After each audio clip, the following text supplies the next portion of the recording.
सभी लोगों को आरो मिनिस्ट्री की तरफ से जय मसीह की। और पिछले कुछ हफ्तों से हम क्रिएशन यानी सृष्टि की कहानी के बारे में पढ़ते हुए आ रहे हैं और इस दौरान हमने कई सारे टॉपिक से परिचित हुए हैं, जैसे कि मिथ्स यानी काल्पनिक कहानियाँ, एवोल्यूशन थ्योरी जो चार्ल्स डार्विन ने प्रपोज किया है, और क्लासिकल साइंस जो 18th या 19th सेंचुरी में हुई करती थी, और मॉडर्न साइंस के बारे में हमने जाना। हमने एक ब्रीफ इंट्रोडक्शन दिया और हमने ये बताया कि इससे हटके हमारा क्रिएशन अकाउंट क्या कहता है करके हमने देखा। और आज इन सारी बातों को एक नटशेल में आप लोग को बताना चाहता हूँ। मैं तीनों क्लास की समराइजेशन आप लोग को देना चाहता हूँ। हमारा क्रिएशन अकाउंट इन सब से हटके क्यों है? हमारा क्रिएशन अकाउंट ये जो थियोरीज निकलते हैं, ये जो बोलते हैं कि ये बिग बैंग की वजह से हुआ करके बोलते हैं, इन सभी चीज़ों से हटके क्यों है? आपको इसमें से 3 बातें बताना चाहता हूँ मैं। 3 बातों में फर्स्ट थिंग, 1 का 16 में लिखा हुआ है कि परमेश्वर ने 2 ज्योतियाँ बनाई हैं।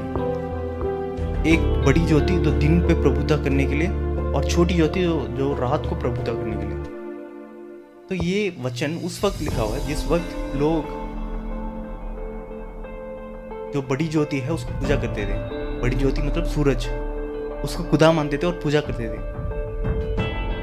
और ये वचन उस समय एक रेवोल्यूशन था। उस समय एक एनलाइटमेंट था। परमेश्वर बोलता है कि जो जिसे तुम आराधना करते हो वो ईश्वर नहीं है, इसको बनाने वाला एक ईश्वर है, उसकी आराधना करना है करके उनसे बोलता है।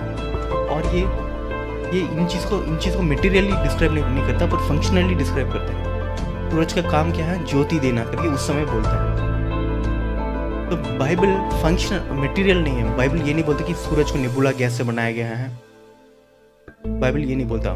बाइबल ये बोलता है कि सूरज तुम्हारे ज्योति के लिए बनाया गया है करके बाइबल बोलता है। इससे पता चलता है कि इंसान दुनिया का सुप्रीम क्रिएचर है। इंसान दुनिया का एकमात्र क्रिएचर है जो बहुत इंपॉर्टेंट क्रिएचर है। इस क्रिएशन अकाउंट ये बोलता है कि इंसान इंपॉर्टेंट है, इंसान महत्वपूर्ण करके बोलता है। जब इंसान कोई वैल्यू नहीं था, जब गुलामी पे इंसान मरते थे, तब लिखा हुआ वचन है ये। और आज भी कभी कभार हम पर्पसलेस हो जाते हैं ना, कभी कभार हम लोग सोचते हैं हम क्यों जी रहे हैं। ये क्रिएशन को देखने से पता चलता है कि ये परमेश्वर हमारे लिए बनाया है, तो हम इम्पोर्टेंट है परमेश्वर के लिए। तो फर्स्ट थिंग, क्रिएशन हमारा महत्वपूर्णता को बताता है, हम कितने महत्वपूर्ण हैं। और दूसरी बात, उसका 26 में लिखा हुआ है कि इंसान ने मनुष्य को अपने स्वरूप में बनाया, और जितने भी रेंगने वाले पशु पक्षी, जितने भी प्लांट, सब पे अधिकार दिया है। समुद्र पे रहने वाले जितने भी जंतु हैं, सब पे इंसान को अधिकार दिया है। अधिकार मतलब उसे सही ढंग से चलाने के लिए उसको रिस्पॉन्सिबिलिटी दिया इंसान को। और ये उस समय लिखा हुआ है ये वचन जब सिविलाइजेशन रेस हो रहे थे, सिविलाइजेशन बिल्ड हो रहे थे, उस समय लिखा हुआ है वचन। और आज भी अगर समुद्र की जानवर आज पोल्यूट करके मरते हैं, इंडस्ट्रीज पोल्यूशन करके मरते हैं, और अमेज़न जंगल आज भी जलता है, आज से ज़्यादा जंगल जल जाता है, और नदियाँ पोल्यूट होती हैं, पक्षियाँ एक्सटिंक्ट होते हैं, वाइल्ड एनिमल्स एक्सटिंक्ट होते हैं, तब ये वचन कहता है कि तुम्हें इन पे अधिकार दिया, कि तुम इसको देखभाल करने के लिए अधिकार दिया है। ये वचन आज भी बोलता है।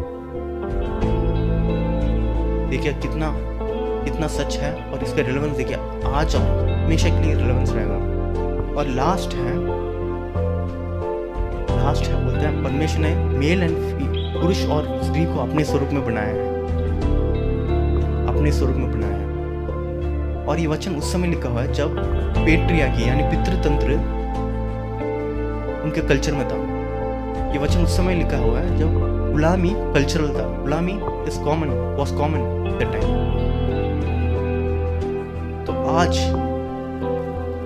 सेक्स ट्रैफिकिंग होता है, हेनरी फ्लॉयड जैसे लोग मरते हैं, दलित लिंचिंग होता है, तब ये वचन कहता है कि जो लोग को तुम ऐसे ट्रीट कर रहे हो, जिन लोगों के साथ ऐसे बर्ताव कर रहे हो, वो मेरे स्वरूप में बनाया गया है और तू भी मेरे स्वरूप में बनाया गया है, तुम दोनों बराबर होकर के वचन बोलते हैं।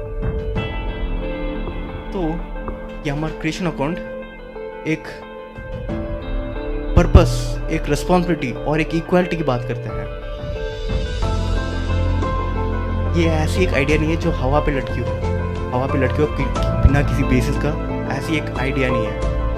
परंतु ये कहानी स्ट्रॉन्ग फाउंडेशन के साथ, हर एक कल्चर, हर एक टाइम के साथ, टाइम के लिए रिलेवेंस के साथ, और ना जाने कितने भी ये दुनिया के अंत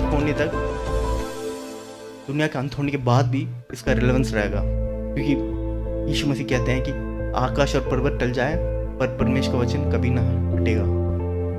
तो ये क्रिएशन अकाउंट हमें अपना महत्वपूर्णता बताता है, हमें कितना इम्पोर्टेंट है करके बताता है, और हमारी रिस्पॉन्सिबिलिटी बताता है कि तुम कितना रिस्पॉन्सिबल इस नेचर के लिए। और तीसरी बात ये बताता तुम इक्वल हो, तुम्हें कोई कास्ट नहीं है, रिलीजन नहीं है, मेल एंड फीमेल फेमिनिज्म नहीं है, बटे हुए नहीं है, तुम सारे एक हो और एक पिता के हो और उसके स्वरूप में बनाए गए थे। और हमारी ये गोल रहेगी वो स्वरूप में हमें वापस जाना है, और ये हमारी डेली परसूट रहेगी वो स्वरूप में वापस जाना है। जैसे वो स्वरूप में वापस हम जाने का प्रयत्न करते रहेंगे, तो ये सारी चीज़ हमारे अंदर रिस्पॉन्सिबिलिटी आती रहेगी क्रिएशन के। और हम लोग अपने आप को इम्पोर्टेंट महसूस करेंगे क्योंकि हम उसके वारिस हैं। तो क्रिएशन अकाउंट देखिए कितना सच है, और ये आज भी हमारे लिए सच है।